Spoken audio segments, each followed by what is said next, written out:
saya suggest lah, boleh ajak kawan baik untuk buat sama-sama. You kena ada satu team sendirilah. Kalau tak ada you seorang, senang you akan penat. Maknanya Bila once dia nak start up lah, dia nak mulakan tu, yes, dia kalau dengan sesiapa yang group lah. belum ada team, yes, you carilah 3 orang ke 5 orang ke, buat satu team sendiri. Dalam WhatsApp, dalam WeChat pun boleh. Tips yang kedua yang saya nak kongsikan yang paling penting adalah you punya target. Okay, walaupun kita tahu business tomorrow ni dia bagi income kita passive income.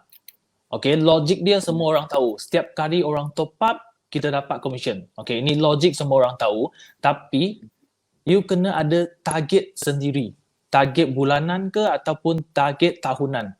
Bagi saya, setiap dealer, you kena ada target tahunan dan juga target bulanan. Yang penting, target bulanan, bukan target tahunan. Okay, kenapa saya cakap macam tu? Sebab banyak yang saya tengok, dia orang set target tahunan. Okay, setiap tahun, bulan Januari, you akan nampak, okay, dia akan set dia punya target. Tapi masuk New Year kan, masuk tahun baru, masuk New Year, dia akan wish lah. Yes, dia punya Facebook, okay, dia nak ubah. Dia nak apa? Tahun depan dia nak apa-apa. Yes, betul. Itu yang selalu ada orang buat. Tapi yang betul-betul capai, sikit saja. So, yang penting, you kena ada target bulanan. Bila you ada target bulanan, okay, contohlah you punya target bulanan, setiap bulan you kena daftar 30 orang. Okay, kalau setiap bulan you betul-betul boleh dapat 30 orang, adakah 30 orang ni boleh tak bagi you capai target tahunan? Itu kena kira. Selalu orang set target saja, tapi dia tak set dia punya cara. Dia tak kira lah. Dia tak set yang target tu betul-betul boleh betul-betul possible. Boleh capai target tahunan. Dia boleh cakap saja, tapi dia tak boleh nak apply kan benda tu kan. Okay, I bagi contoh. Banyak dealer dia nak income 5,000. Okay, dia nak income 5,000 lepas tahun. Tapi dia punya target bulanan, dia daftar 5 orang saja. Itu yang macam tak logik lah. Tak logik lah, dia nak 5,000. Tapi dia daftar 5 orang. Itu sebab saya akan pastikan saya punya dealer juga, bila dia orang set target, dia nak 5,000, I akan tanya balik, okay, kalau you nak 5,000, you kena daftar berapa orang sebulan. Dan you kena daftar berapa bulan baru dapat 5,000. Saya nak dia boleh kirakan benda ni. Tapi memang ada banyak yang tak pasti, kurang pasti macam mana kiraan dia. Okay, lepas dia bagi tahu saya dia punya target, dengan dia bagi tahu saya berapa dia punya daftar dalam sebulan, saya akan kirakan untuk dia orang. Sebab kita sudah 6 tahun dalam company lah. Kita ada experience kan. Kita boleh tahulah, okay, kalau you daftar 20 orang, okay, agak-agak you punya income lepas tahun ada berapa. Kita share bagi dia orang untuk guide mereka lah. So, jadi siapa yang ada target tapi you kurang pasti you punya target adakah boleh capai ke tidak, bolehlah cari si Fu Hafiz lah. Dia boleh tolong kira juga. Andrew lah, cari Andrew. Macam you biasa kalau macam tu, you punya agent selalu dia akan tanya, you akan tanya dia dulu lah. Katakanlah I nak 3,000 kan sebulan, income passive kan. So you akan calculatekan untuk dia berapa you daftar macam tu lah. Okay, contoh sekarang Tuan Hafiz nak 3,000 sebulan. Okay, lepas tu I akan tanya dulu, you rasa berapa you boleh daftar sebulan? Sebab I tak nak bagi you tekanan. Sebab I pun tak tahu you full time ke ataupun you part time.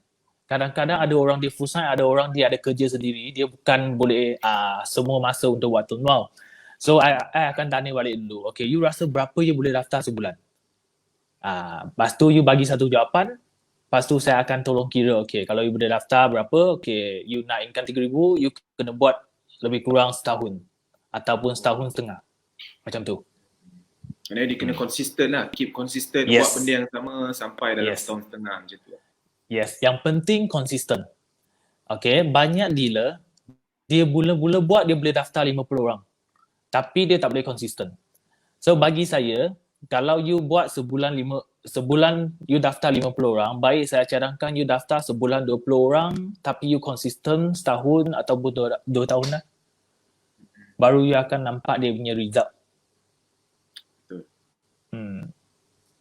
So ini tips kedua yang saya share. Okay, tips ketiga. Okay, kenapa saya buat bisnes Stonewall tapi bukan buat insurans ataupun bukan jual rumah, kereta. Okay. Salah satu sebab SIM card Stonewall ni dia boleh bagi income pasif. Okay. Semua contoh, okay. Apa yang saya buat kan, saya confirm akan dapat satu hari. Okay, contoh.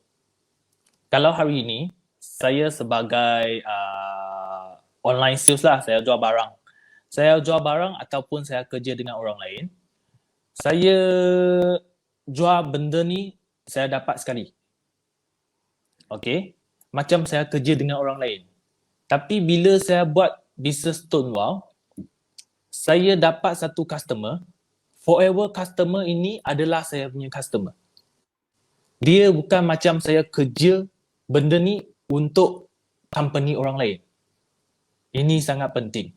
Kalau hari ini, you punya masa, you buat satu kerja, tapi kerja ni bila you henti, income terus henti, itu maksudnya you kerja untuk orang lain. Contohlah, you jual baju ke, you jual handphone ke, okay, bulan ni you jual 10 handphone.